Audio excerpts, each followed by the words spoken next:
Praise the lord. యేసు నామమే జయము. మన రక్షకుడు మన విమోచకుడైన యేసుక్రీస్తు అతి పరిశుద్ధమైన నామంలో అందరికీ వందనాలు. చిన్న ప్రార్థన ద్వారా ఉదయకాల వాక్య భాగం ధ్యానించుకుందాము.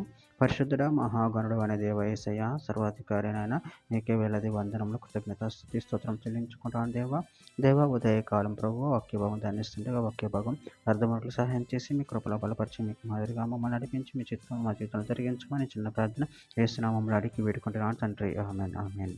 హెబ్రీయులకు రాసిన పత్రిక 2వ అధ్యాయం 12వ వచనము. నీ నామమును నా సహోదరులకు ప్రచారపరుతును, సమాజం మధ్య నీ కీర్తిని గానము చేతును అనెను. ఆమె దేవుడి వాక్య భాగం దీవించును కాక. ప్రభునందు ప్రియులారా, ఇక్కడ వాక్య భాగంలో గమనించినట్లయితే నీ నామమును నా సహోదరులకు ప్రచురపడుతును, సమాజం మధ్య నీ కీర్తిని గానము చేతును అనెను. అదేవిధంగా వాక్య భాగంలో గమనించినట్లయితే కీర్తనల గ్రంథం 22వ అధ్యాయం 22వ వచనంలో నీ నామమును నా సహోదరులకు ప్రచురపరచెదను, సమాజం మధ్యమున నిన్ను స్తుతించెదను. కీర్తనల గ్రంథం 22వ అధ్యాయం 25వ వచనం మహాసమాజంలో నిన్ను కూర్చి నేను కీర్తన పాడేదను, ఆయన యందు భయభక్తులు గలవారి ఎదుట నా మొక్కుబడులు చెల్లించెదను. కీర్తన గ్రంథం 40వ అధ్యాయం 10వ వచనం నేను నీ నీతిని నా హృదయంలో ఉంచుకొని నేను ఊరుకుంటలేదు, నీ సత్యం నీ సాక్షిని నేను వెల్లడి చేసి ఉన్నాను, నీ కృపను నీ సత్యమును మహాసమాజంకు తెలపక నేను వాటికి మరుగు చేయలేదు. కీర్తన గ్రంథం 11వ అధ్యాయం 1వ వచనం యెహోవాను స్తుతించుడి, యథార్థవంతుల సభలోను సమాజంలోను పూర్ణ హృదయంతో నేను యెహోవాకు కృతజ్ఞతాస్తుతులు చెల్లించెదను. కీర్తన గ్రంథం 26వ అధ్యాయం 12వ వచనం సమభూమిలో నా పాదం నిలిపి ఉన్నాను, సమాజంలో యెహోవాను స్తుతించెదను. కీర్తన గ్రంథం 35వ అధ్యాయం 18వ వచనం అప్పుడు మహాసమాజంలో నేను నిన్ను స్తుతించెదను, బహుజనులలో నిన్ను స్తుతించెదను. కీర్తన గ్రంథం 40వ అధ్యాయం 9వ వచనం నా పెదవులు మూసుకొనక మహాసమాజంలో నీతి సువార్త నేను ప్రకటించి ఉన్నాను, నేనంటిని యెహోవా అది నీకు తెలిసే ఉన్నది.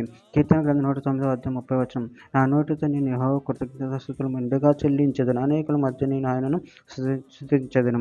కీర్తన గ్రంథం 49వ అధ్యాయం 1వ వచనం యెహోవాను స్తుతించుడి, యెహోవాకు కృత కీర్తన పాడుడి, భక్తులు కూడుకొని సమాజంలో ఆయనకు స్తోత్ర గీతం పాడుడి. యోహాను సువార్త 17వ అధ్యాయం 6వ వచనం లోకం నుండి నువ్వు నాకు అనుగ్రహించిన మనుషులకు నీ నామమును ప్రత్యక్షపరిచితిని, వారు నీ వారై ఉండిరి, నీవు వారిని నాకు అనుగ్రహించితివి, వారు నీ వాక్యం గైకొని ఉన్నారు. చివరిగా ఒక మాట యోహాను సువార్త 17వ అధ్యాయం 26వ వచనం నువ్వు నా యందు ఉంచిన ప్రేమ వారి యందు ఉండునట్లు నేను వారి యందు ఉండినట్లు వారికి నీ నామమును తెలియజేసేదని ఇంకా తెలియజేసేదని చెప్పాను. ఆమె దేవుని వాక్య భాగం దీవించిన కాక చిన్న ప్రార్థన చేసుకుందాము. పరిశుద్ధుడ ప్రేమ కలిగిన దేవేశ మీరు ఇచ్చిన వాక్య దానిని బట్టి ప్రాముఖ్యతను చెల్లించుకుంటున్నాను తండ్రి. ఎల్లప్పుడు ప్రభు నీ నీతిని నిన్ను స్తుతించే వరంగా నిన్ను మహిమపరిచేవారు నేను కనపరిచేవారు శక్తిని బలాన్ని మాకు అనుగ్రహించి మీ ప్రేమ కృప మమ్మల్ని బలపరిచి మీకు మాదిరిగా మమ్మల్ని నడిపించమని చిన్న ప్రార్థన యేసు నామములో అడిగి వేడుకుంటున్నాను తండ్రి. ఆమేన్ ఆమేన్.